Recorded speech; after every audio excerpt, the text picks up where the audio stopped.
Good morning, everyone. Thank you so much for finding time and visiting today's webinar. I'm Kavita from Right Horizons Portfolio Management Service team. And let's let just a little bit of housekeeping before we get started. If you have any questions or any queries, please type them onto the chat box. And at the end, we'll have a short Q&A session. So don't worry, all your questions will be answered at the end. And to keep the sound quality functional throughout the meeting, I may request all of you to mute yourself. And again, if you have any queries or questions, please type it on the chat box. Yes, so we at Right Horizon are happy to inform you all that we are starting a new series under the name Alpha Stories.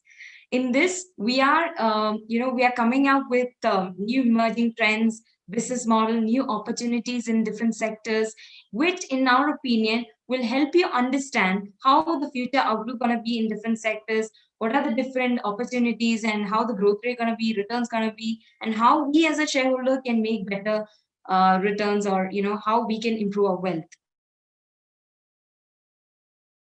So, and one more thing is, how we investor can be different out there in the market. So yes, so buckle up. We are starting our series with the first story that is from PVC pipe sector. Now, without any further ado, may I introduce you to the speakers for today. The first speaker for today we have is Mr. Prabhat Ranjan. He is a CFA charter holder from CFA Institute USA. He is an investment management professional with more than 5 years of experience in equity and research, portfolio management, asset allocation, advisory, etc. And he has done his BTech from BVP Pune and MBA from Delhi School of Economics. He covers areas like manufacturing, cement chemicals, automotive, among other sectors at Right Horizon. And previously, he was an investment and research associate at Klein Associates.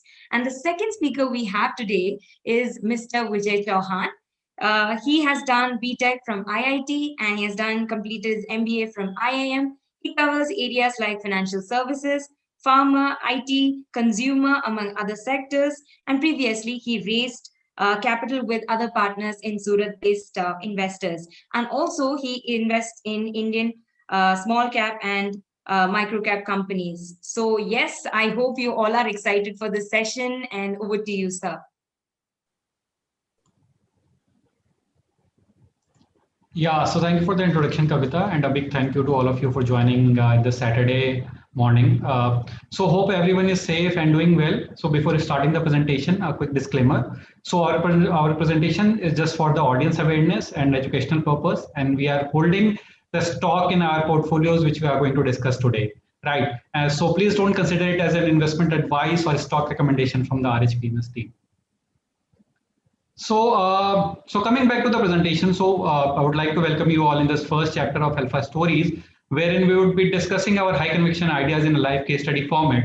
So to give you a context of this series, why we have come up with this idea of starting a webinar, Alpha Stories, mainly because we completely revamped one of our portfolios, Super Value, in the month of December 2020, right? And it was it has been the portfolio is one of the top performing mid cap portfolios out there. And in fact, in the month of February, it was one of the best performing portfolio also, right, across all the categories. So what we have felt through our client calls and prospects meeting that most of the names in the portfolio are under institutionalized, right? It means that they have very less coverage, which is out there in the open media, right? And the clients or the investors have very little awareness about the companies that we are holding in the portfolio. So what we thought that let's start a series and with the confidence and the conviction that we have in our portfolio holdings, let's try to transfer the same conviction to our investors and prospects as well, right? So that they, at the end of the day, they also feel much more comfortable about the portfolios that we are running for them, right? So in the process, would also be covering pointers that an investor can look to follow up, while picking stock on their own, right? So that was the thought process behind it. Right. So before, without much ado, let's move to the main segments or highlights. So, Kavita, if you can just move to the next slide, please.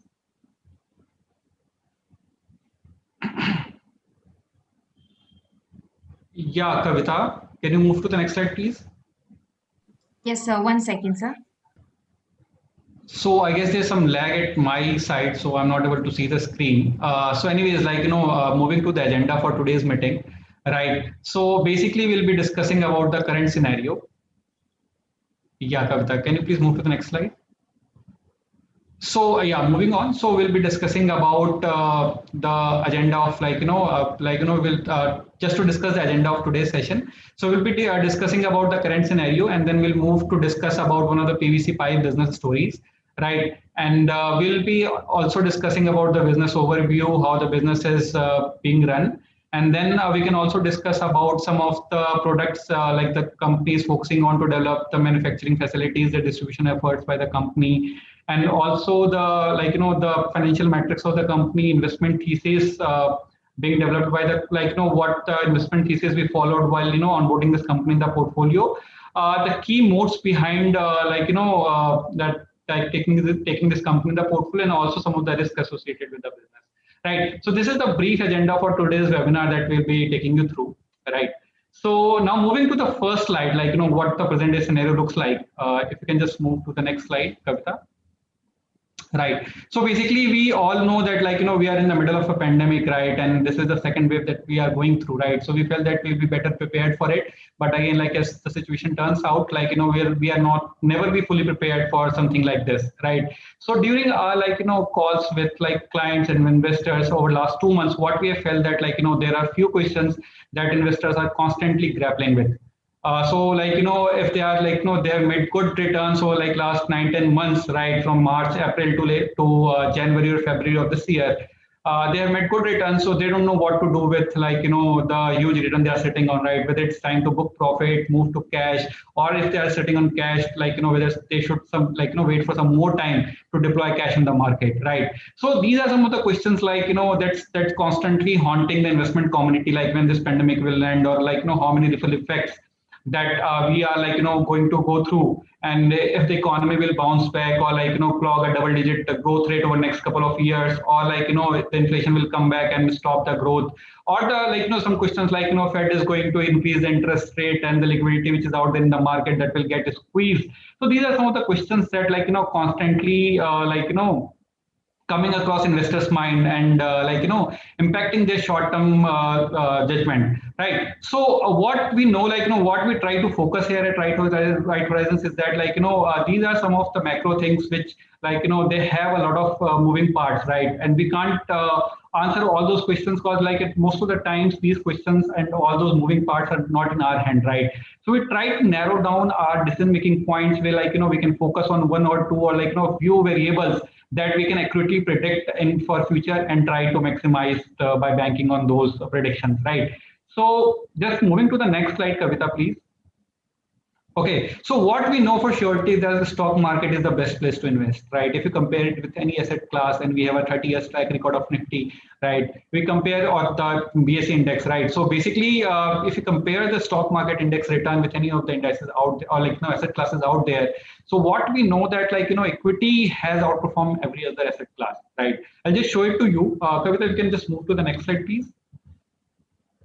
Okay, so if you could just look at the last 30 years track record, this is the CAGR returns by different asset classes, right? And if you can see that Sensex has completely hands down beaten all the other asset classes, right? The nearest one is gold with 10% CAGR return over the last 30 years, while the equity has compounded by 14% CAGR return, right? So this compounding seems a little low to you who are new to the investment world, right? Just 4% over CAGR. But if you can just compound this 4% CAGR return for a longer period of time, let's say a history of 30 years, that can result in a phenomenal returns. So Kavita, if you can just move to the next slide, I'll just show it to the investors, our participants. Kavita, can you please move to the next slide, please? So 1 second, sir. I think there's a glitch. 1 second. Okay. Amat, you are also actually co-host. If you want, you can take a control. Yes, sure. So this is the how the growth has been for like last 30 years. Like if we have invested 100 rupees 30 years back, it has resulted into 5,000 rupees. I mean, this has been the growth, right? And if you compare with other asset classes like gold, or like if you just take the inflation also, so it's like nothing as compared to what we can have achieved while investing in the equity market, right? So this is what we felt that we can narrow down the thing the investment options for us by focusing just on the equity, and rather than fretting over macroeconomic events, we can do a deep dive on one of the companies that we feel more confident about, because it has less number of variables affecting the earnings and the end story, right? So we can have much more clarity on the prediction of those variables, and then we can look to maximize the return by banking on those things, right? So with this, we'll like to conclude this part of the presentation, and just try to move to the second part, which is like discussing one of the stories that we have onboarded in the portfolio, right? So the common underlying theme for all the stocks that we choose in this portfolio super value is that the earnings should at least double over next 3 to 4 years. That's the underlying theme for all the stocks in the portfolio, right? And even for this company, what we felt that the company has the potential to grow the earnings at least double over next 3 to 4 years. So if you can just move to the next slide.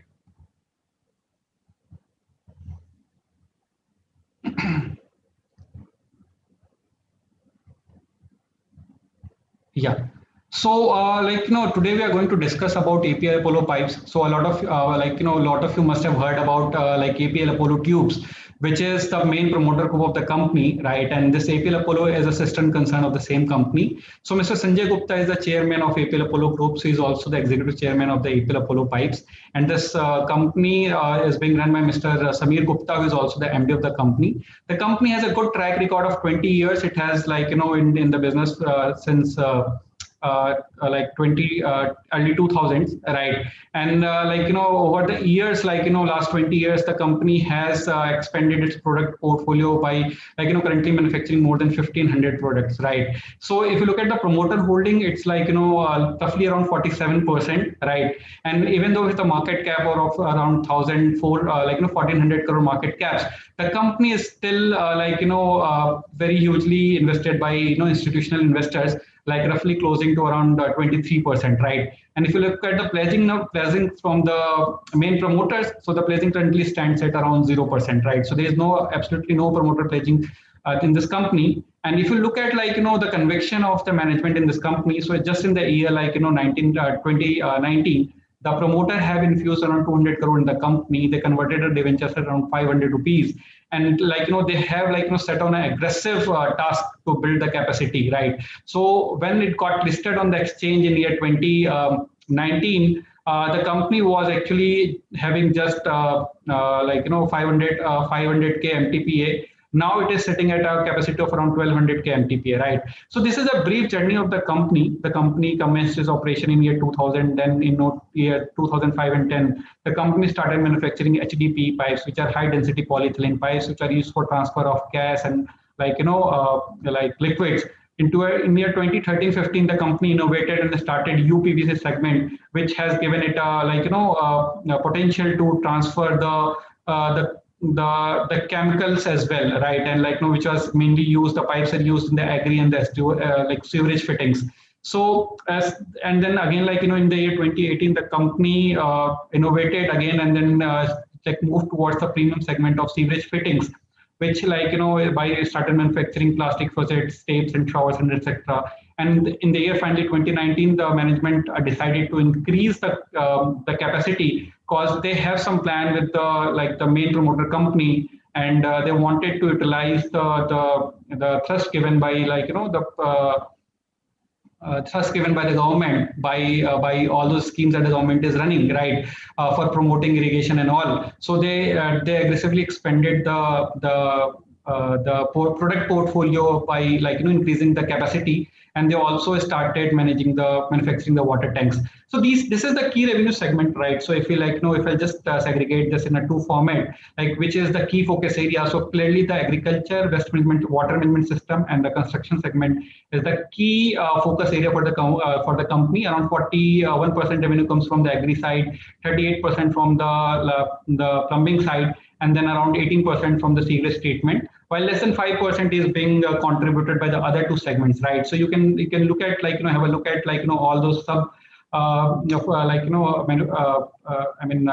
production areas where the company is currently into. So basically it makes the casing pipes, drip irrigation, sprinkler for the agri. For water management system, it manufactures housing and industrial installations. Then it also helps to transfer of potable water, both heated and cold.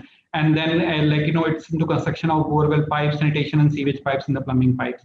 So these are the main areas in which the government is currently into. If you can just move to the next slide. So these are the products portfolio. I'll just give a quick overview. So UPVC pipes are basically corrosion resistant pipes, and they are very good for industrial use as well. So these are like all sort of UPVC pipes that the company is manufacturing. CPVC pipes are chlorinated PVC pipes. So basically they have some higher chlorine content, around 67%, while the PVC pipe, normal PVC pipes, just have a 57% chlorine content. So by virtue of higher chlorine content, these pipes can withstand 93 degrees Celsius of temperature, right? So this is what gives the edge for the CPVC pipes. And considering we are in a situation where the raw materials are constantly on a rise, right? We saw the iron ore prices going through the roof and hitting a 10-year high. So in that case, this segment has emerged as a good substitute for the metal pipes, right? And then we have HDP pipes, which are high density polyethylene pipes. And the company recently branched out to this path fitting segment as well, which are the premium segment. And the company actually plans to increase the share of this high premium segment to 15% of the total revenue of the revenue mix of the company. And in fact, last year, one of the major water tank manufacturer exited the market. And basically that, to occupy that space, the company has also moved into water tank space by launching this Apollo Pipe Life water tank segment, right? So basically, the company's what we can see is that company is constantly innovating and including new products in the portfolio and completely driving towards getting new market share as well. So this has been evident from the last 20 years history of the company, but we are yet to see what the company has in plan for the future, right? So that my colleague Vijay will discuss later on. So if you can just move to the next slide, Kavita. So this is currently how the manufacturing and distribution, previous slide please. So the manufacturing and distribution, what we can see that the company is clearly into the next slide. So the company is clearly into the manufacturing of this PVC pipes, right? So basically it manufactures the pipes and then push it to the distributors, and then it becomes very critical for the company to place the manufacturing point close as to the distributors, right? So what we have seen, the management constantly promised that they will be expanding and the distribution network and they will place the company close to the distribution points, because distribution is a big expense when it comes to delivery of the material, right? So what we can see, the company is very strong in the north and the western part of the country, but company has recently acquired plant in Bangalore, have done some brownfield expansion in the central part of the country, right? So basically currently the company has expanded its manufacturing location. And if you talk about the touch points, right? So basically the company itself has 600 depot points, right? 200 consignment operators, right? Which is out there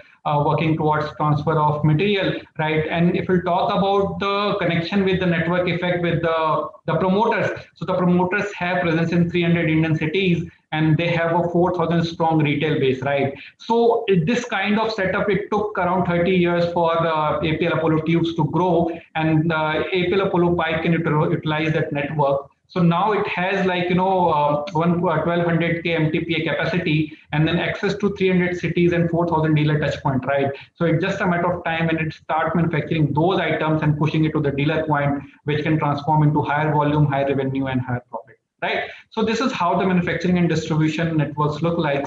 And basically because of the consistent effort that they have pushed in putting the manufacturing plants close to the distribution channels.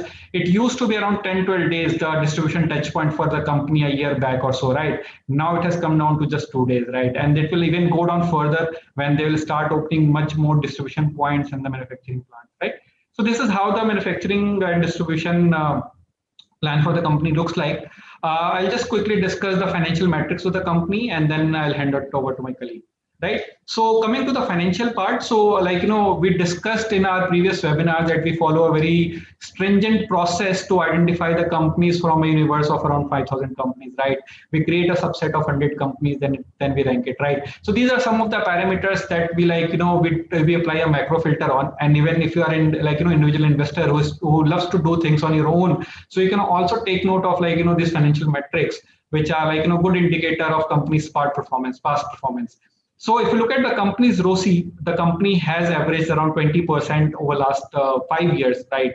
So the ROCE has been super, it's in double digits consistently for the company. And if you look at the volume expansion, right, so it has gone up from 40,000 KMTPA during time of listing to 4,800 KMTPA, right? And if you can just extrapolate some few years down the line, maybe 22, 23, so this is expected to go up to 1,200 KMTPA, right? So this is kind of the historical volume growth that we have seen around 13%, which gives the comfort that whatever the milestones target the company is promising to the investors, the company is meeting that in a very very timely manner. So moving to the next slides, please. So yeah, so this is the two matrices that we closely follow: the revenue growth historical and the net profit growth. So on those in this both these parameters, if you can look, so the revenue has grown by 21% CAGR over the last 5 years, and the net profit growth is averaging around 30%, right? So we at the time of doing the initial shortlisting, we apply some parameters the company should have at least net sales of greater than 8%, ROCE greater than 12%, debt to equity less than 1.5, and promoter placing should be close to zero, less than 25%. And if we compare those parameters with the actual parameters of this company, APL Apollo Pipes, so the net sales is coming around 22% as against 8%. ROCE is coming around 22% for the last years as against our average threshold of 12%. And the debt to equity is very negligible at around 0.18 as against 1.5 that we take a threshold limit of. And promoter placing is currently 0% as against 25% threshold that we take care of. Right. So on all those parameters, it got listed, and we shortlisted, and we have a review of the company. And then comes the important part, how the company is poised to grow in the future. What are the future plans? Is there any moat behind the business? And then if the company is has moat in the business, it has good future plan, then what could be some of the risk in the business, right? So my colleague Vijay will be taking you through all this. So over to you, Vijay, now. Yeah, thank you, Prabhat. So we will be moving on to the next section. So the next section will be on the investment thesis. So as Prabhat has pointed out, the different key strategies and the different history which Apollo Pipe has been through, and now how the future will look like, and based on that what we have thought, how the Apollo Pipe will look like in, let's say, upcoming 3 to 4 years down the line. So in this investment thesis, we have tried to identify the key factors or the key growth drivers which will help Apollo Pipe to successfully complete that journey of a new level of growth in terms of volume as well, and also on the revenue side. So Kavita, moving on to the next slide. Yeah. So firstly, we have highlighted the key growth drivers in some mainly on the 5 points. So first point is around the government initiatives. So recently, government has around so lots of initiatives around say the infrastructure side, and also on the housing side, and also on the irrigation side. Some of the key initiatives government has announced, they include housing for all, or Nal Se Jal, or let's say the Project Amrut and Swachh Bharat Abhiyan. So currently government in the last budget, government has allocated around 1 lakh crore of capital towards the infrastructure. And out of this, the pipe segment will see around the inflow of around 8,000 crore. Okay, so if we see the current, let's say the industry size of the plastic pipe, So it is around 302 billion. So which will convert into 30,000 crore roughly on the odd basis.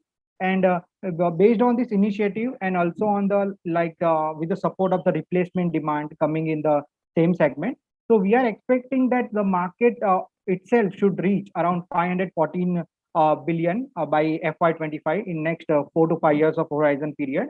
So we will see that approximately around 15% kind of revenue growth for the industry as an aggregate level. So that's how we get comfort that industry has its tailwinds. So the companies who are actively doing and taking the opportunities to capitalize can also give good growth rate based on the tailwind. So now we will move on to the key growth drivers for the business. So basically, so we need to understand what are the demand drivers for any company, or let's say any particular sector. So when it comes to the PVC pipe, so mainly there are mainly three segments where the most of the PVC pipes are used, or let's say the PVC material revolves around. So first is the irrigation sector, which contributes around 47% of the total pipe market in terms of PVC. Then comes the water supply and sanitization and plumbing, which is around 37%. And last is the sewage, which is basically the sewage infrastructure and the chemicals and all. And remaining is around 4%, which is around, let's say, the oil and gas pipes and all different segments. So now we will focus on the main two segments, like the irrigation and water supply. And for this market, what we have seen, the replacement demands comes around 25%. So this replacement demand is also of two parts. So some of the replacement demand is coming from the existing PVC pipes which have worn out or which has been damaged or something. And another demand is coming from the replacement of the existing pipe system of, let's say, the steel tubes, or let's say the housing which were having the old water infrastructure like the steel pipe. So they are shifting towards the PVC pipe due to the, let's say, corrosion free, or let's say the long life, and also the, let's say, the good flow rate across the PVC network, because PVC has less coefficient of friction compared to the steel pipe. So which makes the water flow easily compared to the steel pipes. So now we will deep dive into these two segments of irrigation and water supply. So Kavita, please move to the next slide. Yeah. So if we talk about the irrigation, so firstly, let's talk about the Indian, the cultivated land and all. So India is around 142 million hectare of the cultivated land. And if we see the irrigation part, it's around only 50%, so which is a quite lower compared to the developed nations who have more than 70%, 80% kind of the irrigation land coverage. So what Indian government is focusing on the irrigation side is they have launched the Pradhan Mantri Krishi Sanchay Yojana. Under this, they have announced various programs, okay, like AIBP, or let's say the Har Khet Ko Pani, or per drop, more drop, integrated watershed management and all. So what government is trying to do basically, so they are going to increase the coverage of the irrigated land. Okay. So currently government has announced that they are going to spend around 50,000 crore in next 5 years. Okay. So if we see the total investment in irrigation, it's around 1,000 billion. Okay. Like the existing investment plus the new investment. So what we see, like this investment in irrigation will climb up to 1,1200 odd irrigation billion rupees in irrigation segment. So what government is trying to do is basically they are trying to bring more land under the irrigation coverage, and also the different initiative. So one of the very interesting initiative is a micro irrigation, where the water is water utilized per plant is very low compared to the other irrigation methods. So currently we have around only 1.2 million hectare, which is less than 1% of the total cultivated land. So government is actively adding 0.5 million hectare per year under micro irrigation program.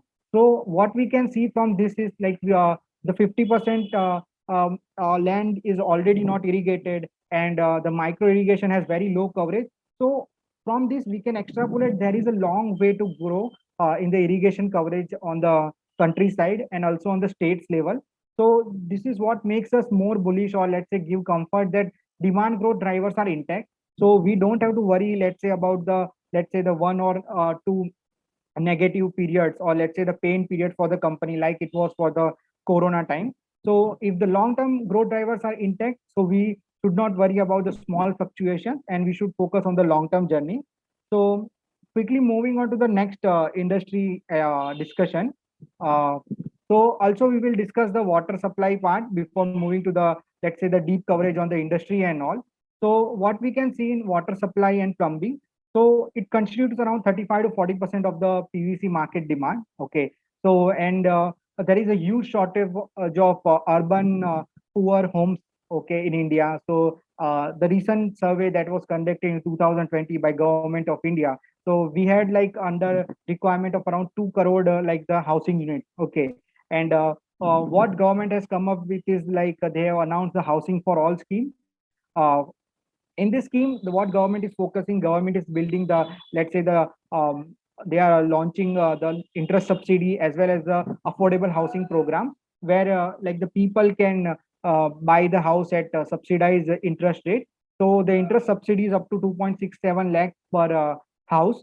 So what we have thought, like also government is focusing on, let's say, the Swachh Bharat Abhiyan, Amrut, and Smart City Mission. So all these investments in the industry comes around 500 odd billion in terms of rupees, and government is planning to boost this investment by 12% CAGR in couple of years. Okay, so we can see this reaching around 640 billion. So what we understand from this, the 47% which is coming from irrigation has a decent growth rate going forward. And similarly, the second demand driver, which is the water supply and plumbing, which is also 40% of the total demand, has a good growth rate about 12%. So now we have like complete picture that more than that 80% of the industry have a long-term tailwind to particular sector. So we can get comfort from the, let's say, industry side, or we don't see any, let's say, the let's say disruption immediately happening in the sector. Okay. So moving on to the industry side, Kavita, please move this slide. Yeah. So coming to the sector, so if we see the, let's say, the plastic and the PVC pipe sector, so around 60% of the market is organized segment, okay. And the largest pipes leaders, as we have mentioned, is around Supreme, or let's say the Astral and the Pinolex and all. Okay, so they are the existing market leader. And recently we have seen very interesting phenomenon in last, let's say, 3-4 quarters. So we also like have ground team which assists us and give the quick feedback what is happening on the ground, and we have also different sets of let's say network analysts which provide us the additional info like on the primary research side. Okay, so what we have like gained the info on the, let's say, the industry side. So in last 3-4 quarters, the small players are struggling with the prices of PVC because there is supply side disruption in PVC pipe because of the lockdown. The supply of the PVC raw material, which is the PVC resins, is quite low. Because of that, PVC resins price have gone up, PVC prices have gone up, and which has turned into the liquidity crisis, and which has further accentuated to working capital constraints because they have to source the raw materials from the, let's say, the far location, or they are facing the, let's say, the delivery challenges as well to the next party. So this has led to exit of some of the small participants. Of course, in the last quarter, like what we saw, like some of the players were trying to get back into the unorganized segment, but they were not able to like successfully do it because the existing customers have already shifted to the organized players. Okay, so this has been the like the consolidation phenomenon in the sector. So this has indirectly boosted, has given a huge boost to the organized players because organized players have like a strong supply chain network. They have more than let's say they also take care of their sourcing risk, and they have like different touch points. Let's say one small player can have like say 10-12 touch points in particular city, or let's say the one state, but the big players like Apollo Pipes, or let's say the industry leaders, will have like around 20-30 distribution points and more than 500 touch points in particular big state. So this has worked well for the organized player. Also, there was like anti-dumping duty imposition from the government side for the next 5 years on the CPVC and PVC resins import. So which has further boosted, has given a further boost to Indian organized sectors, because what they have started doing is they have started to backward integrate. So earlier they were majorly importing the, let's say, the PVC resins from the, let's say, the domestic suppliers and the China as well. So now they have started to backward integrate into start producing these PVC resins in their companies itself. What this gives a benefit, it also brings down the, let's say, the delivery time for the raw material. It also substantially brings down the cost. Okay, and it also makes in the company independent of the external factors. Okay, so all these factors have like given a huge boost for the organized players, mainly because they have also the capital to play around. So this is for the mainly the sector part. Now we will move on to the one interesting segment. Please move to the next slide, Kavita. Yeah. So as we know, like the PVC pipes are like the bath are also used in bath fittings, or let's say the HDPE pipes and all. So the dye, if we can just change the dye, so dye can be like shaped around, let's say, water tank as well. So these PVC companies recently have like started showing interest in the water tank as well. So we all know the name of Syntex, which was a market leader in the water tank business. So although the industry itself of water tank is unorganized, only 30% market share is to the organized player, and 50% market share is towards the Syntex out of the organized segment. So what these companies have started, they have started manufacturing the let's say the water tank business with their existing facility, water tanks. And these companies have already the large distribution network through which they are distributing the pipes. So now what they have thought that, boss, we can also distribute the, let's say, let's try and distribute the water tank. So that has like worked wonders for these guys. And although the base is small, but in case of Apollo Pipes, they also launched the Apollo Life segment for the water tank.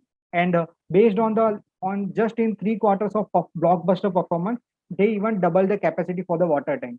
So this is a kind of response that like the PVC pipe companies are getting, particularly Apollo Pipes in the water tank business. And we are expecting that the water tank market should, let's say, clock around, let's say, the 12 to 13% kind of CAGR in next 5 years. Okay, so that is the like the these are all in some of the drivers which are driving the demand, and how these companies are focusing to capitalize on that. So moving on to the next slide, Kavita. Yeah. So based on this, all these, let's say, the demand growth drivers or the sector consolidation, which has worked well for the Apollo Pipes and the industry overall as well. So what we can see in the future, so current capacity is around 118K million ton per metric ton per annum for the Apollo Pipes. Okay. So, and the current production line is around 48,000. So company has, let's say, the has completed the brownfield expansion, and companies focusing around the 1 lakh ton per annum, so which is an increase of 100% in volume in next 2.5 to 3 years. Although companies conservative due to the corona spread and all, maybe the third wave may hit. So companies like being conservative, and we also think that the company has like seen the huge demand in the, let's say, the central and southern part of the India, where they have recently launched. So we can see the ramp up of the capacity towards around, let's say, the volume to go up around 1 lakh ton per annum.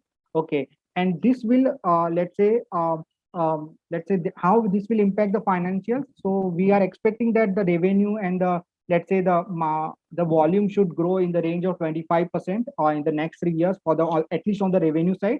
And also the margins will improve.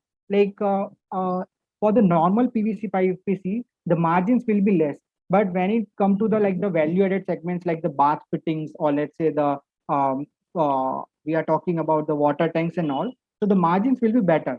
So we can further see the margin expansion from this segment, because Apollo Pipe is shifting towards producing more value-oriented products, which has higher margin. Okay, so in this investment thesis, we have outlined the, let's say, the different growth drivers and the different industry tailwinds. But there are things that we need to be sure that Apollo Pipes will be able to achieve this target of, let's say, the growing the revenue by 25% CAGR, and achieving the capacity utilization of 1 lakh ton per annum. Okay, so what are those key factors which help us to, like, which gives us comfort to, let's say, the to go bullish on this business? So I will just take an example from the cricket sports. Okay, So let's say when we are discussing the cricket story, because Indians have a huge fan following around cricket, so that's why like the small example from the cricket side. So normally, like when we are talking about, let's say, the India, or let's say the some team like England, so we will talk like Indians have certain advantage at certain pitches. Okay, that this team has competitive edge over the other team. So this competitive edge will help the, let's say, particular team to win the game, or let's say win the one day series or test series. So this competitive edge is similar in the investment business as well. Okay, so when it comes to the business, the certain businesses will have certain competitive edge over the other businesses. Okay, and this competitive edge comes from the basic sources. So when we talk about, let's say, the cricket team, so let's say team A has a more competitive advantage or competitive edge over team B. So team A may have like the better batsmen who can play all sorts of balls and all sorts of pitch. Similarly, they have some better bowler who knows the pitch, who understands the like the what should be the extent of the pitching, what should be the like the how is the outfield and all. So this will help. This competitive edge will come from these sorts of small sources, like the batsman is good, or let's say the bowler is good. Similarly, when it comes to the business, this competitive edge comes from the small sources. Okay, and this competitive edge is named as the moat in any business. Okay, so these moats help, or let's say give the competitive edge to the business over other business. So just to move to the next slide, Kavita. Yeah. So as we have like defined the what is the definition of, let's say, competitive advantage or moat. So basically, it helps businesses to, let's say, gain profit, or let's say they can maintain market share for longer period of time. And why should we focus on the moat? So basically, we should focus on the moat from the shareholders' perspective because it adds the intrinsic value. Okay. So just to understand how the moats can add value, so we will take a small example. Okay, so let's say when we deposit some money in the, let's say, bank, so we get, let's say, 6.5% kind of interest rate for, let's say, 3 years of the maturity. So our capital will compound around, let's say, 6.5% for 3 years. Okay. Similarly, when we are talking it to the business level, let's say in the business, return on investment is around 25%. Okay, and the time business life cycle is around, let's say, the business life is around 20 years. Okay, so what we will see, let's say the company A has a 25% of return on investment for 20 years, company B has a 15% of return on investment for the 15 years, and the company C has a return on investment of 10% for the 10 years. Okay, so as we can see, the company A will have more compounding value. Okay, how it will be, like the company, let's say we start with 100 rupees in the company A, so company will generate 25 rupees on the first year, which is closing balance will be 125. Next year again it will reinvest. So the capital will compound for 25% for the 20 years in the company A. For the company B, it's around 15% return on investment for 15 years. The value will be comparatively less than the company A. Similarly, company C has only 10% compounding CAGR, which is the return on investment for the 10 years. So if we just plot these companies on the, let's say, the diagram basis, so from the left, if we see from the left, if we start, the leftmost is the company A, okay, which has the higher return on investment and higher time of the business life. Okay, so which results the area which is generated by this triangle is the value of the company. Okay, so that's why we see that the company who have like higher return on investment and they have more higher number of business years will have more economic value. Okay, so these firms will have like this same will be reflected in the stock price as well. So when we see the companies like trading at higher valuation multiple and all, so we see that this higher valuation multiple is coming from this moats. Okay, basically that investors are expecting that company can grow their capital by 25% for next 20 years, so which will create huge net worth for the shareholder. So that's why we should focus on moats. So now we will try to like structure the moat framework in Apollo Pipes, just to understand like how Apollo Pipe can give the shareholders like return and maximize it. So moving to the next part. Yeah. So basically, in Apollo Pipes, we have identified four modes. Okay. So first one is the brand. So APL Apollo enjoys the heavy brand in steel tubes. Okay, so they have like 50% market share, which is a parent company for Apollo Pipes. So they are capitalizing the parent's brand.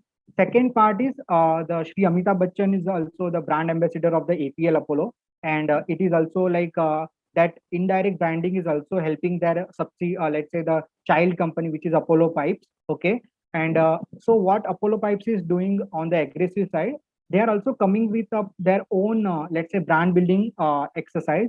On this year, they have allocated around 2% of the revenue and separate brand ambassador apart from the Mr. Amitabh Bachchan. So this is how they are trying to build a brand. And we should understand why one company should focus on building the brand. Because let's take example of, let's say, the certain brands like Apple. So the people who buy Apple products have, let's say, they are fascinated by their features, or they are fascinated by the quality of the experience term as well, the ease of, let's say, using the mobile phones. So people will pay premium for the quality. Okay. So similarly, when we build a brand at Apollo Pipes, so we will see the more, let's say, margin coming into the balance sheet and also on the P&L, which can boost the profit margin. Okay. And second most is around the low cost producer. Okay. So how the low cost producer, currently Apollo Pipes have presence across the, let's say, northern and western market very strongly, but they are increasing their footprint in southern and eastern market through Bangalore and Raipur plant. So what will happen when this will substantially decrease the transportation cost, okay, for the company as well, and also it will improve the let's say the dealer times. Okay, so currently in North India, company is able to let's say supply their products to the dealers only in 48 hours, which was around 12 days a year back. So that's a huge improvement. So they are trying to replicate the same thing in southern and central market. So what will this happen? This will also eventually improve the working capital. Okay, and also there will be some economies of scale coming out because of the capacity expansion, which will substantially bring down the overhead cost. Okay, so now moving to the other modes. Kavita, please move to the next slide. Yeah. So the third mode is around the management. Okay, so we think that APL Apollo has more than 3 decades of experience on the parent level, and they have already built a like the market leader brand in steel tubes. And so they have like a huge experience how the brand is built or how the pipe business is built. So we have like very experienced team at Apollo Pipes because it is managed by the same promoters. So we think that their focus on innovation will be replicated in the Apollo Pipes as well.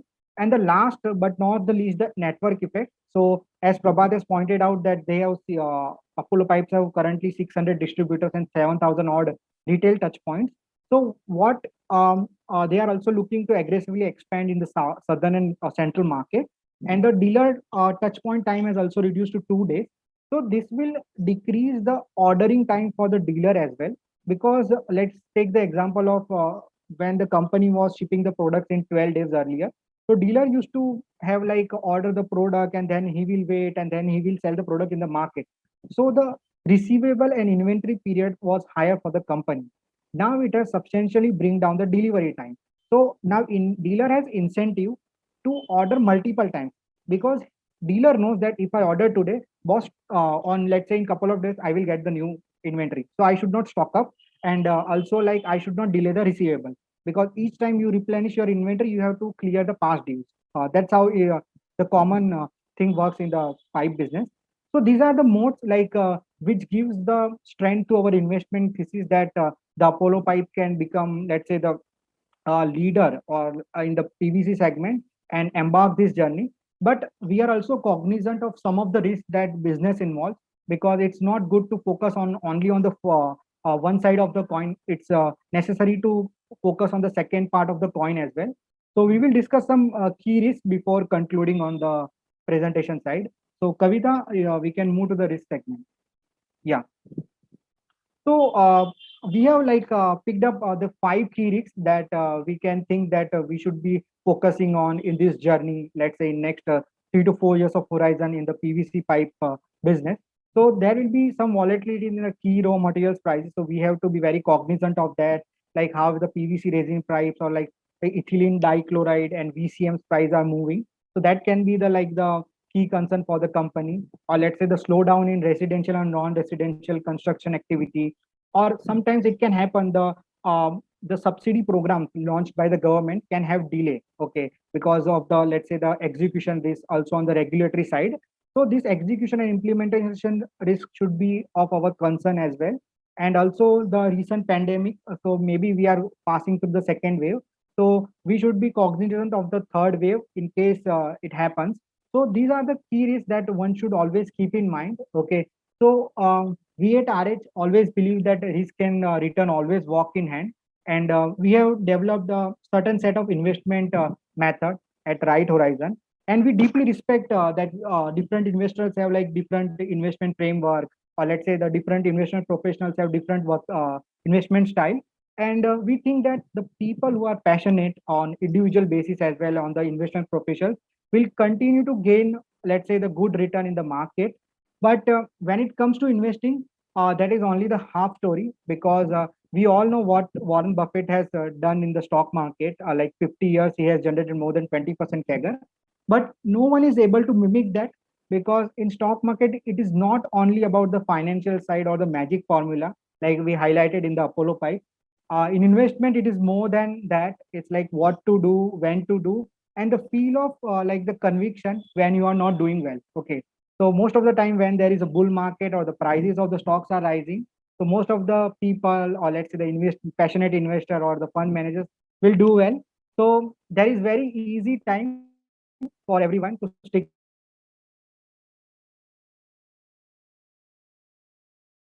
the bull market, and we can stick to the conviction. But the real test comes only when there is, let's say, the when you are not performing well on the individual basis, or let's say the company level as well. So that's the time of true test. So we should be always like focusing on the conviction when there is a difficult time. So I think that's it from our side on the presentation. And now I think we can look to begin Q&A sessions, and we are happy to take all the questions from the participants.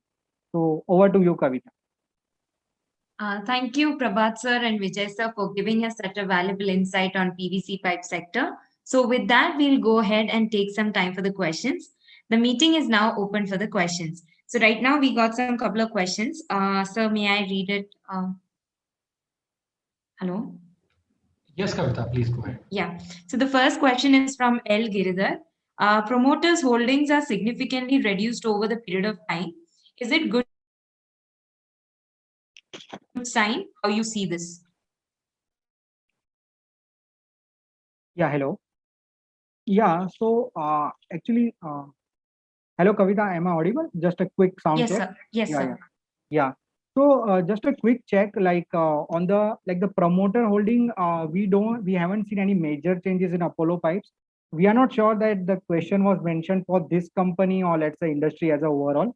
But in Apollo Pipes, the shareholding pattern has been consistent for let's say last 4 quarters, as we have observed. And whatever the debt instruments they have issued in 2019 late, they all have been converted into the equity part, and company has around 127 crore of cash on their balance sheet. So that's a huge cash rich company, given that they have infused 200 crore and they are judiciously spending.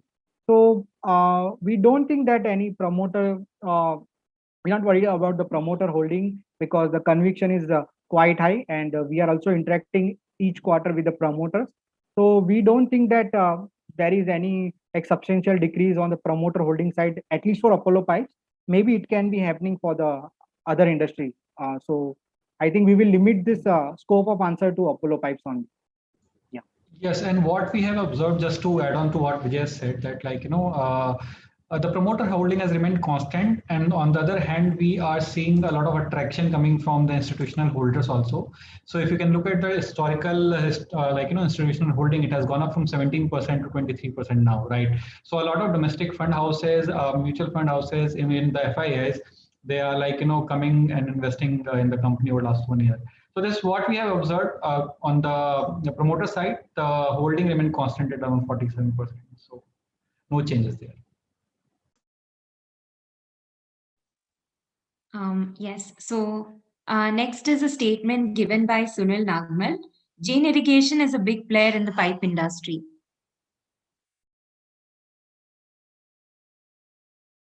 Yes. Yeah. Please complete the question, Kavita. Sir, it is a statement, sir. It's a statement saying Jain Irrigation is a big player in the pipe industry, sir.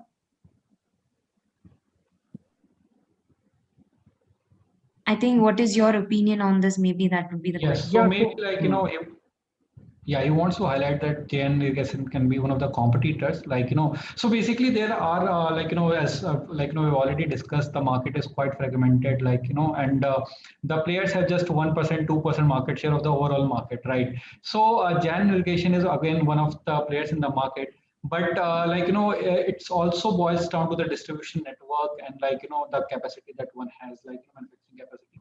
So, we have already discussed that, even with the lesser touch points now, the company has a very good network advantage, right? So, even if both the companies are manufacturing the same number of, manufacturing the same volume of pipes, Apollo Pipes, although it's a new player, newly listed company, like just 2 years of track record, but it has a better advantage when it's come to pushing the product to the dealer network, right? And actually, that gives the cost advantage to the company as well. If you compare the product quality and the pricing, it's at par with the peers, like be it Jan Irrigation or like somebody like Astral. And when it comes to the pricing, so obviously they can push the product at slightly lower price. So that's our view of it.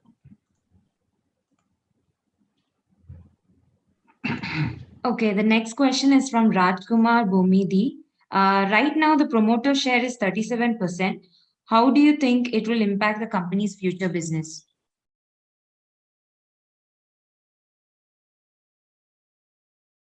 I think that question has already been answered. Okay, so I think we can move to the next question.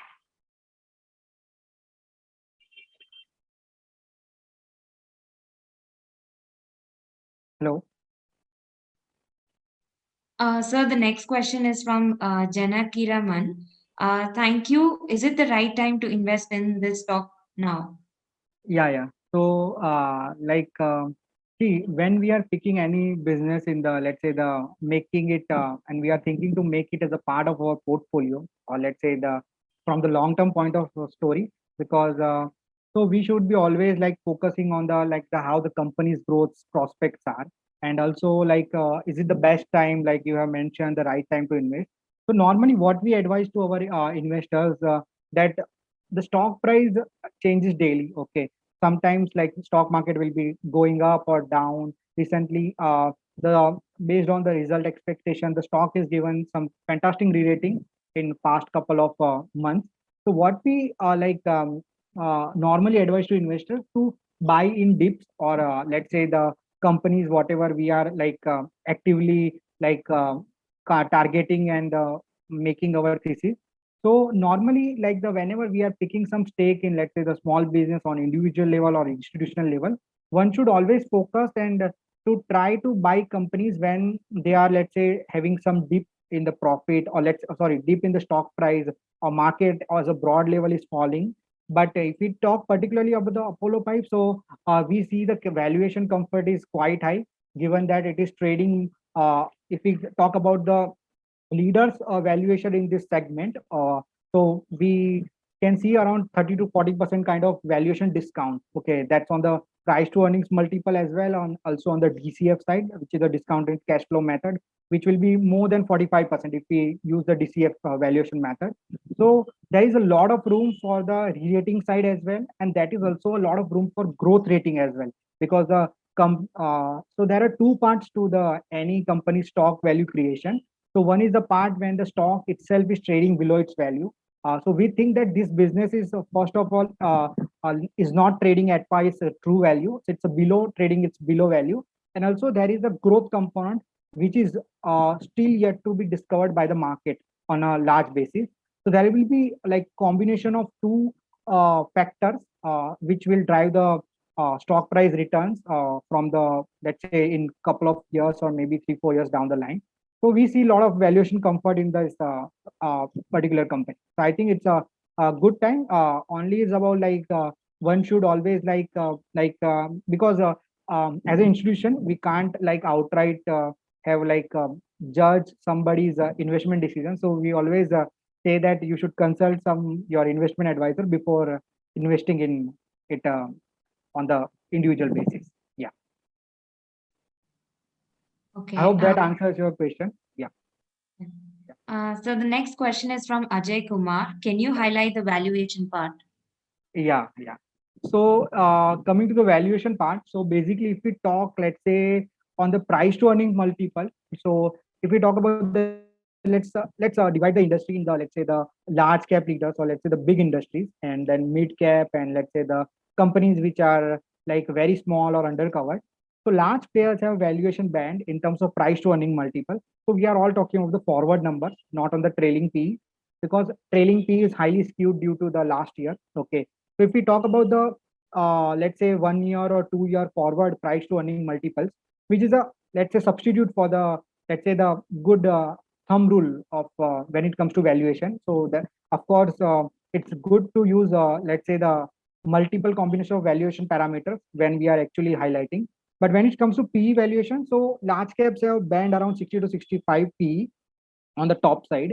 The mid cap, let's say the mid segments, like the companies who have market cap between 5,000 to 11 or 10,000 odd crore. Okay, so that segment is trading around 1 year forward valuation of 40 to 45 price to earning multiple. And if we talk about the small cap, or let's say the micro cap segment below 5,000 crore, so they are trading below 20, or let's say the 20 to 25, so which is less than the 30 XP. Okay, so there is a whole range like the 20 to 25 earnings multiple that the current small cap players in this industries are trading.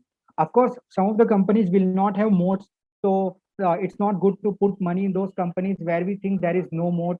So it can backfire as well. So we should be very sure, like so in this segment, like as we highlighted about the Apollo Pie, so we see the valuation comfort because it is we, in our opinion, it is trading below, let's say, the 30x P on the 1 year and 1 year forward down the line. So this is how the whole PVC pipe industry is segmented around the valuation multiple. Yeah. Yeah, I think it answers your query. Yes. Okay, so the next question is from Arif Vatsaria. Which will be the next sunrise sector? Yeah, Prabhat, would you like to take the question? I think Prabhat is facing some technical glitch.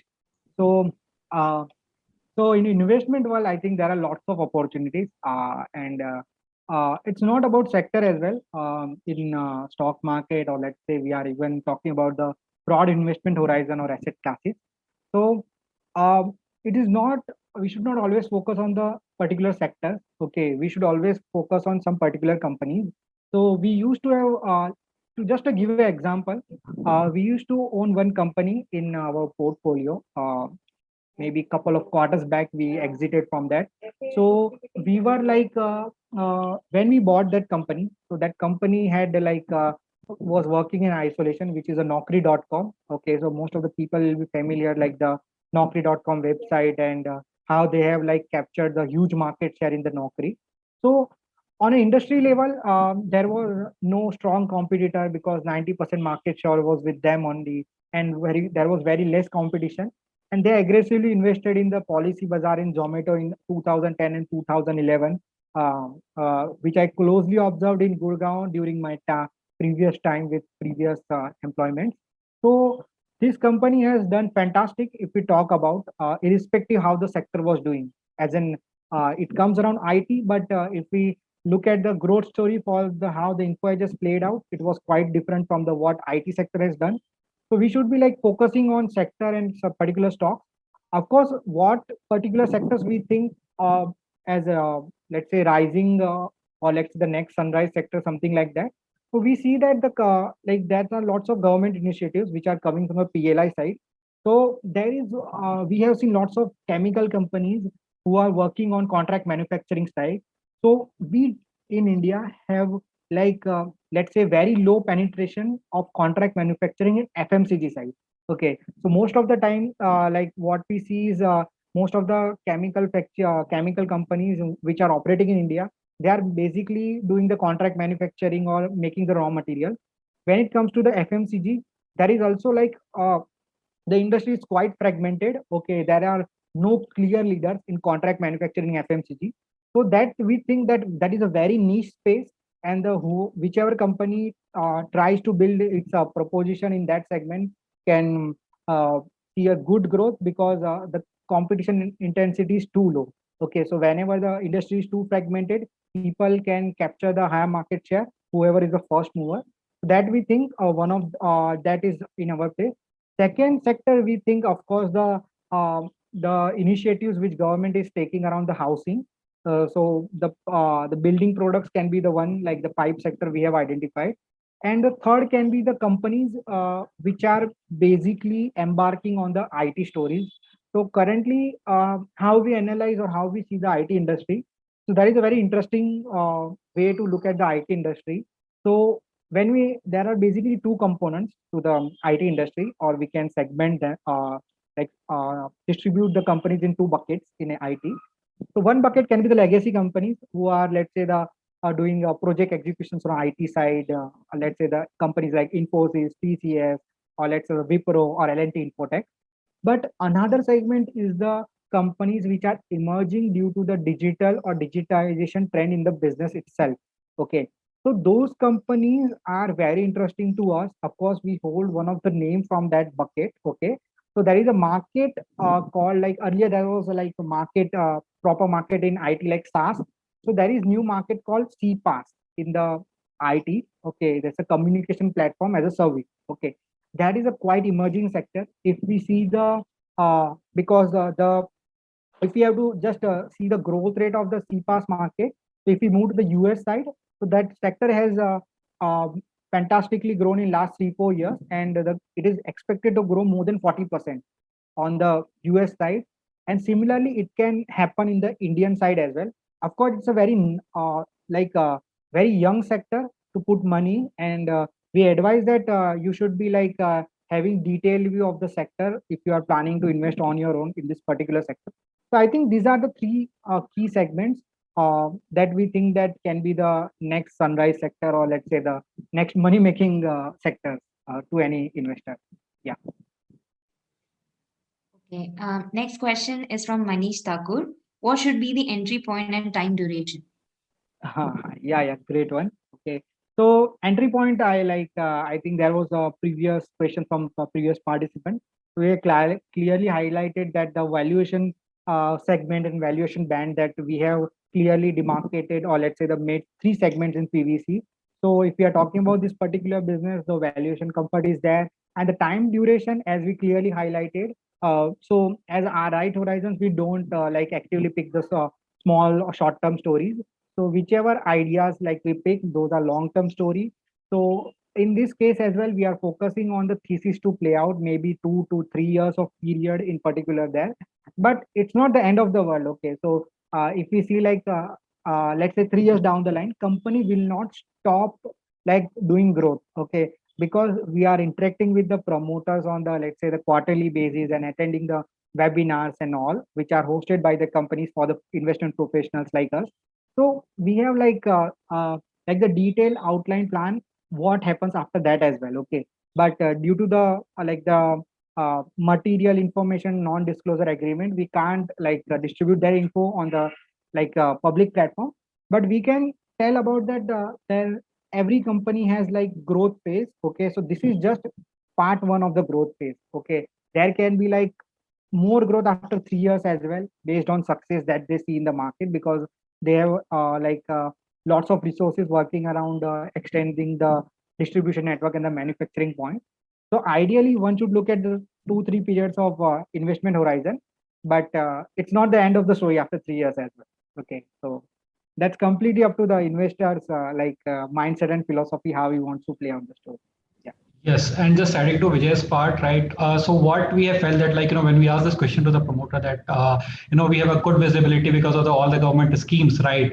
There is a thrust and the tailwind in the irrigation part. So what can be the future afterwards, right? So we have put in so much capacity. Is it the case that this capacity will be underutilized 3 years down the line? So they have come with a quick prompt that they have good growth plans, and even the revenue forecast or the volume forecast is around 20-25% CAGR. So we can continue to match that for some more times in the future, right? So the general theme behind is that we don't buy companies in a portfolio just for 1 or 2 years of visibility, right? And just answering the previous part of the question as well, and adding it to that, whatever the sectors as an investor you are focusing to choose, at least have a 5-6 years of visibility on that sector, right? If you can have that much visibility, then again it can take care of some short term disruption in the business, or like a quarter or 2 quarter of bad results that can easily be factored out, right? And then you can sit and be invested for a good amount of time, right? So that's the thing. And even we follow the same philosophy here, that we should have at least a 5-6 years of visibility. And then again, it can translate to the bottom line. It's very important to translate this visibility to the bottom line of the company, because ultimately we know that over longer time horizon, the stock price converges with the EPS growth of the company, right? So yeah, so we have good visibility after 3 years or 4 years of the business, and we can see that it can continue to grow at the current rate, right? The company is projecting for at least 5-6 years after that as well. Thank you. Okay, next question is Periyasamy P. Is it a good time to buy Apollo Tubes share?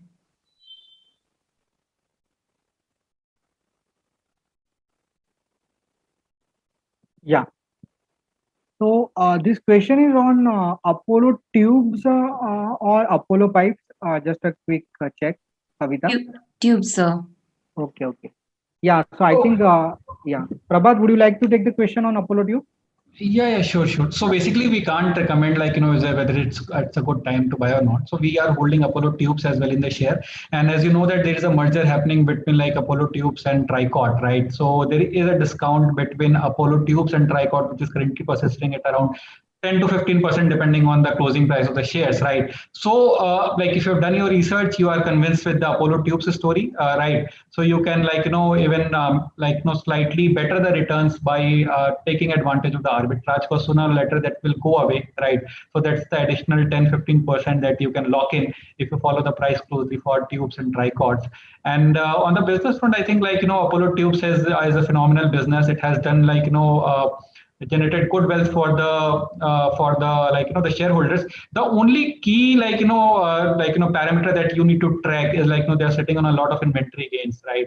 So how that's going to pan out with the rising commodity prices, that's a crucial thing, right? So that keep track of the inventory gains they are reporting in the Tricort business, and apart from it, in terms of distribution channel, and the volume growth, the working capital days. So the company has done phenomenally well over last 1 year, right?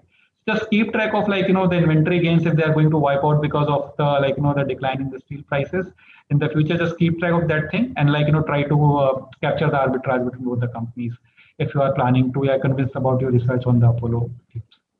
Thank you.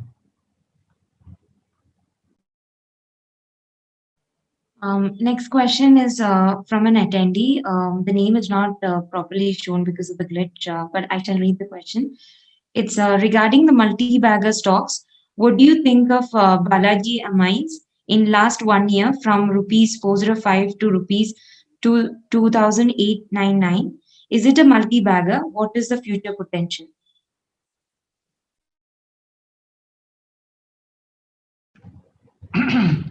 Yeah, so the amine business has done well. It's all for us to see, right? And then we've seen the growth in the prices as well.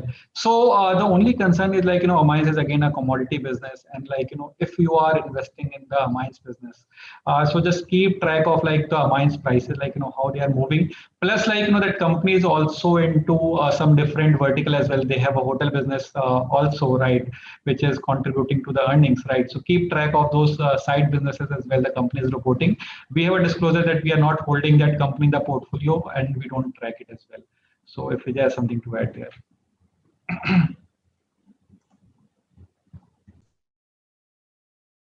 Vijay, you're in mute. Yeah.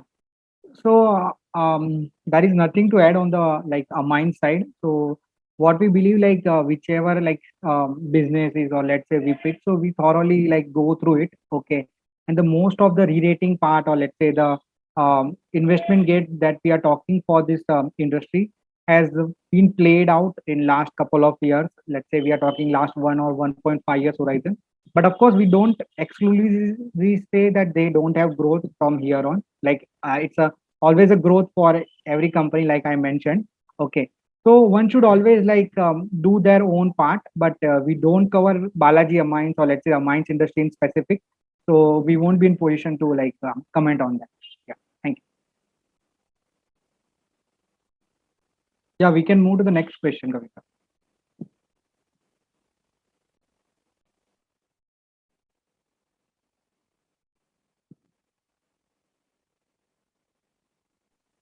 So Hello. the next question Yeah. is from Robert. Who are the peer competitors for Apollo Pipes? Yeah. So like I just highlighted on the valuation part. So I will just quickly name some of the companies that will be easy for you to identify. So let's see there are three segments. Okay, so first segment is the large cap. Okay, so large cap we will see the old leader, which is the Supreme Industry, one of the fantastic company which has done a huge wealth creation. But of course, the base has become like problem for them as well because of the large base. The percentage gain will be less for them guys. Second is the Astral, which is a fantastic company again on the CPVC side, which have a fantastic track record. But the problem is the valuation, okay, which is astronomically high given the structural growth story which has played out in last, let's say 5-6 years of time. Okay, so these are the main large players. Coming to the mid cap, okay, which is a middle segment. So that is the Prince Pipes is there, okay, which is also doing fantastic and it has seen a huge like re-rating on the stock price as well due to the recent listing gains and all. And if we are talking, let's say there is one more company called Pinolex Pipes, but they have their own set of internal challenges. Okay, so we have not analyzed it completely, but there are some challenges around their settlement issues on the management side. So it's good to look at the whole story before investing in that. And then the third point, like we are talking about the small cap companies, so which can be like Apollo Pipes or the small players. Many of the small players are not listed in this segment. Okay, so like just to give an example of the how the fragmented industries. So particularly I had ground discussion when we were before we made the stake in this particular company. So I was interacting with some of the facilities or the fragmented players in PVC, particularly in the southern part of the Gujarat. So there are lots of, let's say, the plants who are manufacturing the PVC pipes under the local name, but they are not like gaining the good margin and all. So one should always like keep focus, like how the things work. So these are not the listed, these are highly unfragmented, but these are the like top five like competitors which I have like outlined. So one can always compare the company with them on the benchmark and all. Of course, it's a arduous task because you have to compare lots of parameters, and also you have to pick the business and also identify the business is in which phase. Okay, it's very important because sometimes people will compare a company which is in growth phase with the company which is in maturity phase. Okay, so what happens like the company which is in maturity phase will have high free cash flow. Okay, so they are not aggressively investing in the fixed assets. Either they are sitting on the cash of piles or they are giving away the dividends. Okay, so the ratios will be quite good for the matured companies. The cash generation will be very high and they will have very strong hold on the distributions or let's say the working capital side because they have built the business, so they won't be seeing any disruption on that side. But when it compare with the growing company, so what we will be seeing, the company has low free cash flow. Okay, because they are aggressively investing or maybe negative cash flow to the fixed assets. So whatever cash flow they are generating from operations, they are investing back. So don't think that negative cash flow is a bad sign for any company. They will have higher working capital because they are capturing market share. So what they will do, they will go and put their put their let's say PVC material or let's say PVC pipe or bath fittings to additional dealers at some promotional discount to capture market share, which will increase the working capital, which is not a negative sign when the company is in growth phase. Of course, it's a negative sign when the company is facing some particular issue. But when the company is in growth phase, so one should always see the complete picture in the complete see the complete picture rather than seeing that okay, this company has negative free cash flow, or let's say it has higher working capital. So we should be very sure how we are comparing the different companies. We should not compare the mature companies with the growth, because it will skew our decision making ability. Okay, so one should always keep in mind before comparing the uh, same companies from the same segment. So we should focus on the business phase as well. Like, is it in growth phase, or is it in maturity phase, or whether it is in declining phase? So I think that answers your query on the competition side. Yeah.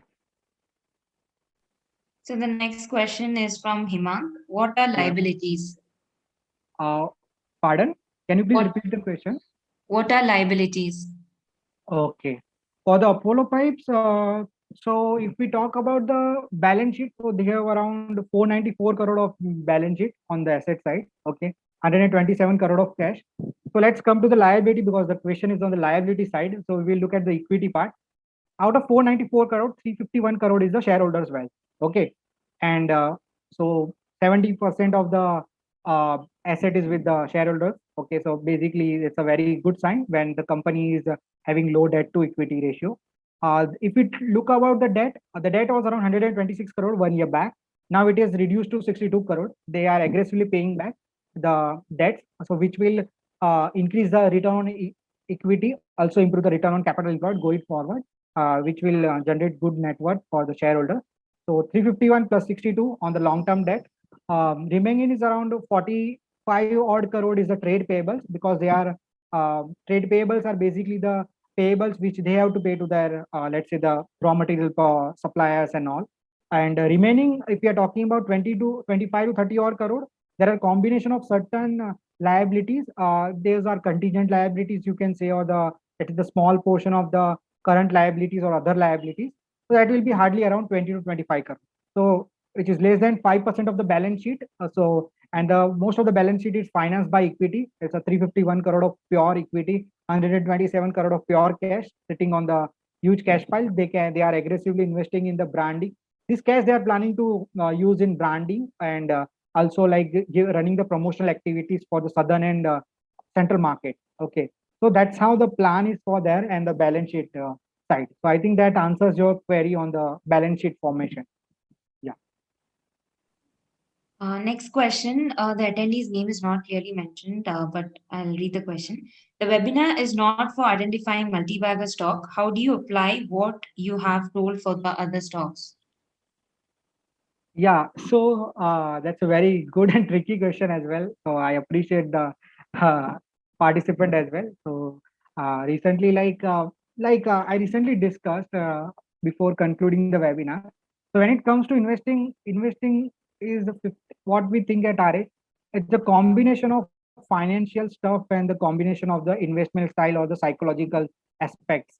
Okay, it's not only about like the magic formula or whatever the financial analysis we are carrying out. Okay, so this framework, what we have identified, Prabhat has covered, like the net sales growth should be more than 8% for last 3 years, or let's say the return on investment or capital employed should be more than 12%, debt to equity should be less than 1.5x.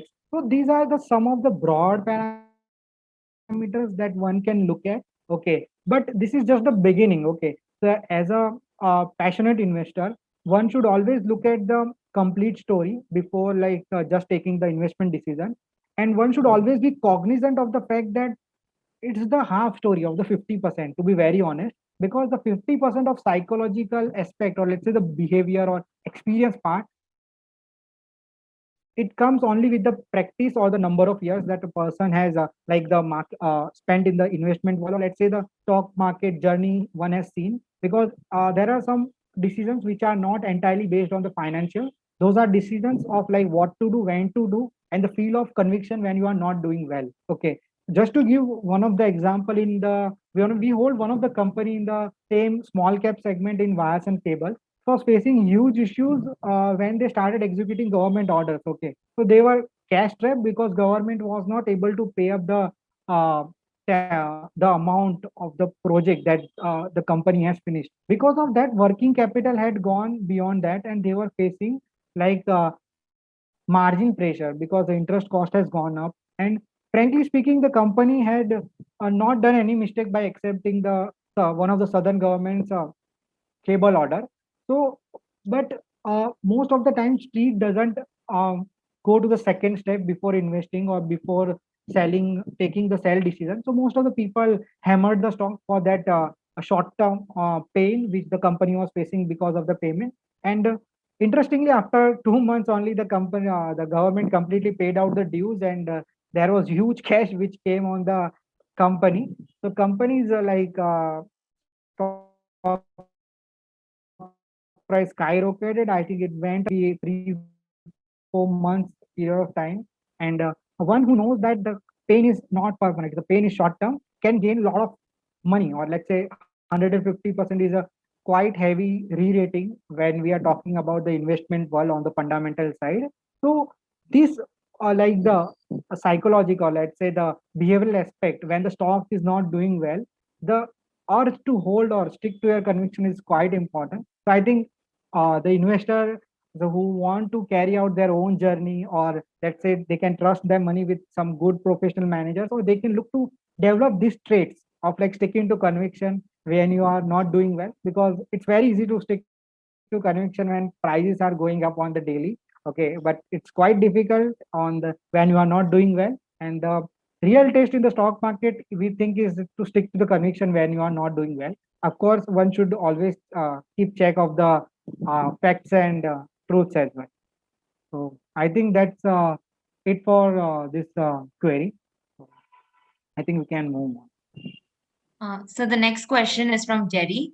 You spoke about the manufacturing and distribution and replenishment of inventory. Do we also look at the industries like logistic industry and ports to play an important role in this? Are we looking at companies like Adani Ports or Mahindra Logistics? Yeah. So as we highlighted, we have like very strict framework before we pick the certain business. Okay. So when we are even talking about this particular business, Apollo Pipes, the company was in let's say in operation for more than 2 decades as a individual subsidiary, and then it came and had listing in the NSE. But when we started analyzing this before that, we had seen their track record for the past. Okay. So we needed that evidence to convince ourselves to give that time and research report, or let's say research resources, to that particular company. So when we are talking about, let's say, the logistics segments and all, so as we have seen in the industry, so those are not passing through our, let's say, the framework as of now. Okay, although there are lots of like innovations happening on those segments, but we at RH, we believe that one should be all we are focusing more on the consistency and conservative return, which is the risk adjusted return, so that we do better than the market. And also, like in stock market, it's not important that what return you are generating on each particular year. It is important to spend more number of years in the investment world. So the compounding will is a combination of two parts, like the compounding rate, and also the how many years you have compounded that wealth. Okay. So we are not in position to comment on the businesses which you have mentioned, like Adani Ports and the Mahindra Logistics.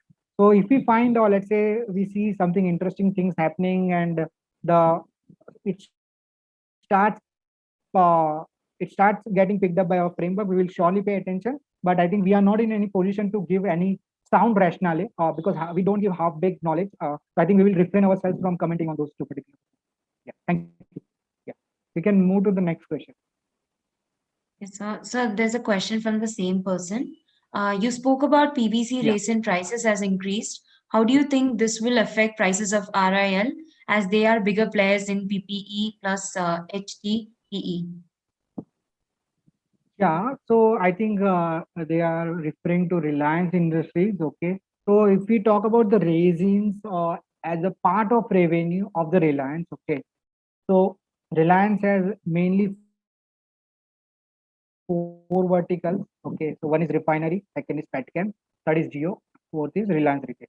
just a four is okay. They have lots of different ventures, but we are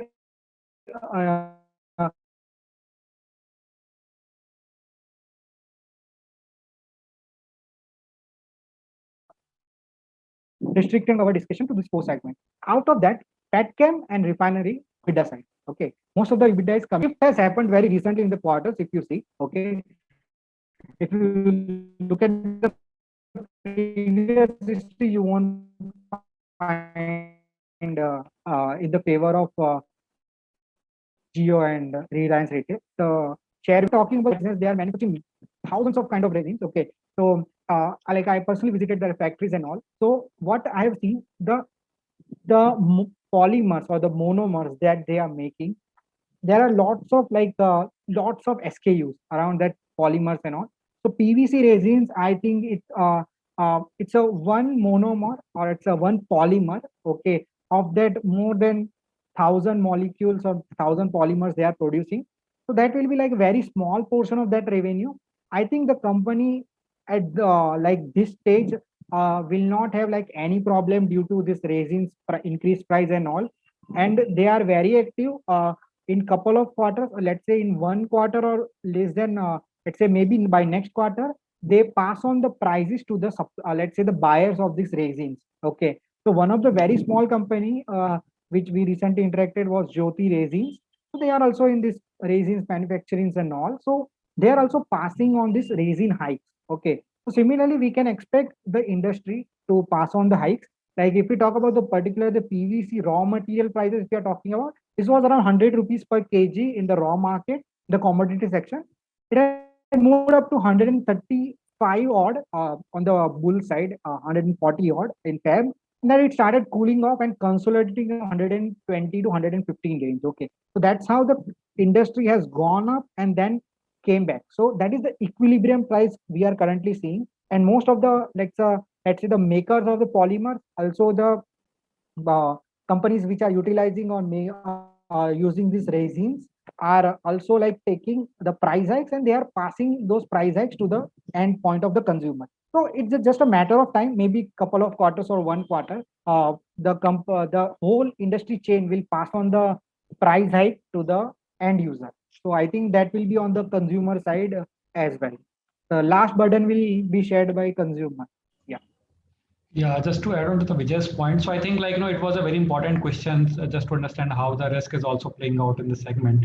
So because the raw material prices has gone up to record levels, right? It has gone up between 30 to 50, 60, 70% in fact, right? In some cases like HTP or something. So the price has started impacting the margins of the PVC players, right? But what we have seen that a lot of projects that the company is focusing on government projects, right? So even the polymer processing units have written to the government that this polymer prices are at high level, which are not making sense for them to manufacture, right? So earlier what it used to happen that they used to get imports, right? So because of this COVID, the imports has got disrupted, right?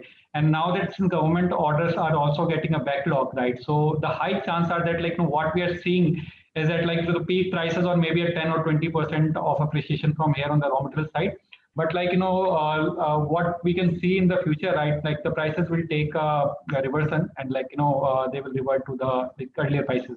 So on the pricing side, I think what we are seeing is currently at the the peak pricing, right? Maybe 10-20% down from the again the bottom it's going to make, but this will be getting controlled once the situation normalizes. We'll start getting imports.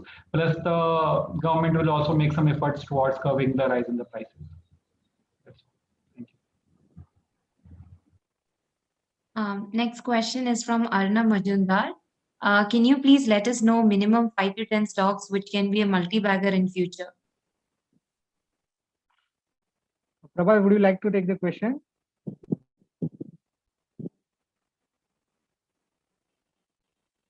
I think Prabhat is having some technical glitch. Sorry. So that was yeah, Vijay, please continue.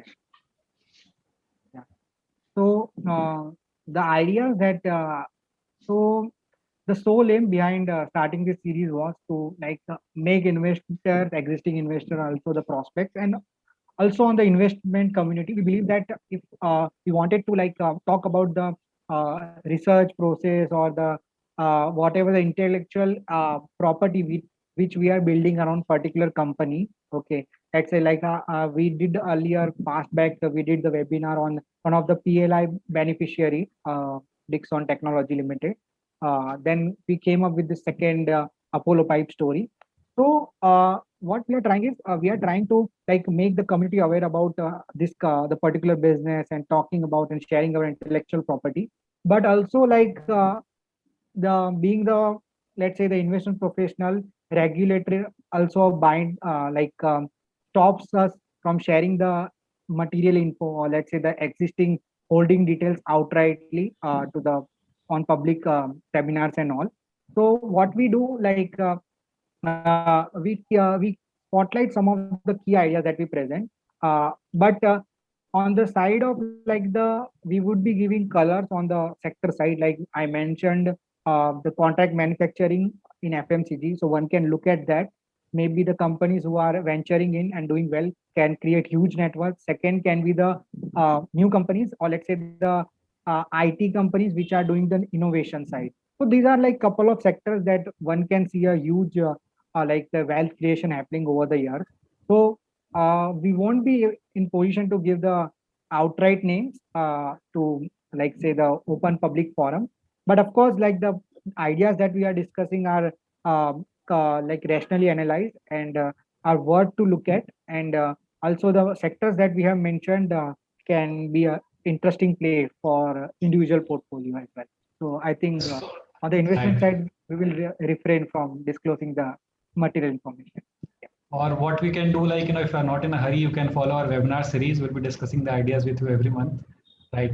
So just to like, give a brief, I mean, adapt to what Vijay said. So we can't give you the names, but like, what you can do, we like this super value portfolio. It's a very high conviction portfolio. It has like, like all the top ideas that we are having in, like, in our research space right now. So it's all there in the portfolio. And what we are tracking is that like earning should at least double, right? Just I mentioned earlier also. So if you have sufficient time span of like 3 to 4 years, right, you want to keep invested in the market, right? You don't need the fund in a hurry. So I think like, there could be some potential multi-baggers from that space and that you can try to follow. Okay. Thanks.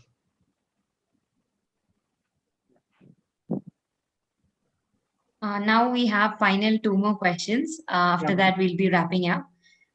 So the question is from Maninder Singh. What is your take on MTNL? And talks about land bank monetization is in the news for MTNL. Yeah. Prabhat, would you like to throw some color on this one?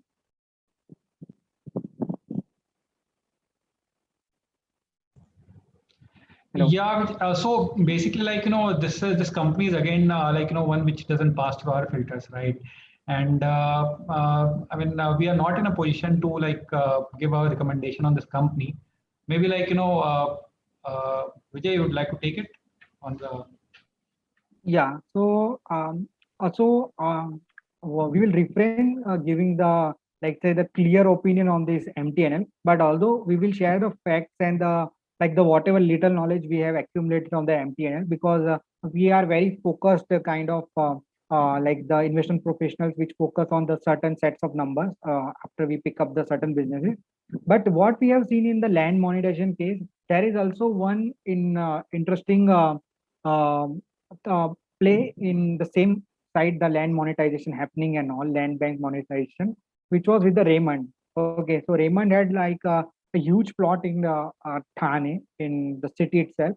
So their quoting value is more than 1500 crore. Okay, and so that the company was planning to exit it for some time, and then they couldn't exit. So that uh, led to like heavy opportunity loss for the investor. Of course, MTNL is completely different story when we are comparing it with some private name. But when it comes to, let's say, the decision making authority, so we are not very confident on the decision making or the how the execution will happen on the land bank monetization. We still require lots of detail before we take some decision, or let's say we take decision to analyze and then placing the bat on it. Okay, so we are not like because our strategy mandate is very confined, So we are picking businesses like which can grow their revenue and profit, and which can similarly deliver the stock price return for our investors. But we don't pick some names which are like looking the value addition, or let's say the land bank is selling or the business has been sold, something like that.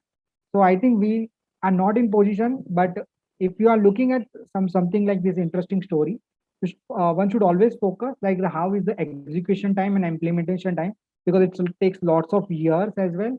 And like if we have seen in the case of BPCL as well, where the expression of interest has been floated for multiple times. It is more than 1.5 year. There is no concrete evidence happening on the BPCL stake sale side. Okay, so one should always refer that the timeline should not be so much that it destroys the opportunity cost, because one can easily invest those money in some space and get a decent return for that 2-3 years period of time. So I think one should look at that and take a decision call. So I think that's it on the MTNL, at least from our side. The last question for today is from Pradeep Murali. RBI has raised a concern that GDP is shrinking, but stock market is going up, and it could be a bubble to burst. What's your view? Yeah. So that's a very so there are like Prabhat has mentioned with the webinar. So there are two sets of questions. There are one question which we can answer with certainty, and there are questions which we can't answer with certainty. Okay, so I think this particular question falls in that bucket, like the GDP shrinking, and because that's a lot, there are lots of uh, macro factors in playing, and those are beyond individuals' control. But how we see it, so uh, just if we take go back 1 year back, and if we see the example of the Corona crisis, the market was around 12,000 Nifty, and it crashed around 7,500 odd in just 1.5, 1.5 months, when the Corona started spreading rapidly across the globe and started entering in India. Okay, at that time, every business has taken beating because there was wide major selling from those uh, on whole market level. But to just to give example, like we discussed around Dixon Technology. So, so we used to hold that company, and it has also fallen with the market. But what we have seen, the prices has fallen from, let's say, 5,500 odd to 3,000 rupees when the stock hit the bottom. Of course, these prices are pre-split. Okay, and then stock started moving from 3,000 to 20,000, and then it went for the split of 1:5, and now the stock is around 4,000 rupees. So what we try to identify from that, okay, the booms and busts are part of the market. Okay, we can't predict it. They will happen so rapidly that no one has like capability to predict it. Uh, and it's also we also recognize the fact that we are not we are very limited in terms of our ability to predict major macro things. Okay, and so one should always focus to pick the companies which are good on valuation, or which has robust business prospects going forward. Uh, we got benefit in the Dixon case because it had a strong business outlook, and the stock price rebounded very heavily. And if we compare it with the Nifty, so Nifty went from 7,500 to 15,000, which is a 2x. But the stock of Dixon has moved from 3,000 to 20,000 in the same period of re-rating. Okay, when there was boom in the prices of the boom which started in the stock market after the long correction or the sharp correction. So we should not worry about the bubble and, let's say, the boom or bust, but we should focus on picking the business stories which are consistent and which are having the good business prospects, irrespective of what is happening to the market. If we look at it in the hindsight, it worked well for us because just let's say we got the opportunity to buy the stock at the lower price as well. When it was at 5,500, now we were able to buy the same company with the same growth prospects at 3,000 rupees. Okay, so that's a fantastic thing from the investor's point of view if we are getting something to buy at a cheaper price. Okay, so I think we are not any like uh, we will refrain ourselves from predicting something outright on the bubble or bust. Okay, but our idea is to pick the businesses which are like the very robust around their business model, and they have certain moats which will help them to recover when the cycle turns, or let's the market cycle turns, because business cycle and market cycle are completely different. For the Dixon, the business cycle was intact. The long-term business view was intact. So even if the market cycle went down, which is the price correction, but market cycle pumped up, which is returned because the business cycle was up. Okay. So we are focusing on the business cycle. We think that business cycle is intact. And if there is any negative market cycle, we will get more opportunity to buy the same company at a lower price. So Prabhat, anything you would like to add on this side? Yeah, thanks, Vijay. Like, you have beautifully answered the question, right? So just like, I mean, as a fund house, we are not that great in predicting the macroeconomic environment, right? So what we do, like, we take cues from the macroeconomic part, like, which sector is getting the tailwind, like, how the cyclicals are going to perform. And then we try to do a bottom up research, right? Like which are the stocks in that particular segment is going to do well. Because there we have more clarity on forecasting the variables which are out there, right? So I'll just like tell you some like since you have asked the question. So what we are banking upon is like whatever the new themes which are coming in, right? So the pandemic has like thrown most of the established companies off the of the card, but like it has also given a thrust to a lot of the new age businesses, right? So the PLI was a story which was never heard of before a year ago, right? But it had come into picture because of the pandemic, right? Similarly, like the government is doing a lot of initiatives to like pump up in the demand in the market. So that's going to propel a lot of industries, right? Which has seen a shutdown of like last 1 year. So what are the things that we have observed in the last 1 year? So it's not just a liquidity driven rally, but like the prices are supported by the earnings, right? If you look at the margins of the companies, it has improved like way better. Like the companies today, the margins they are reporting, it's way better than what they're reporting with 2 years ago, right?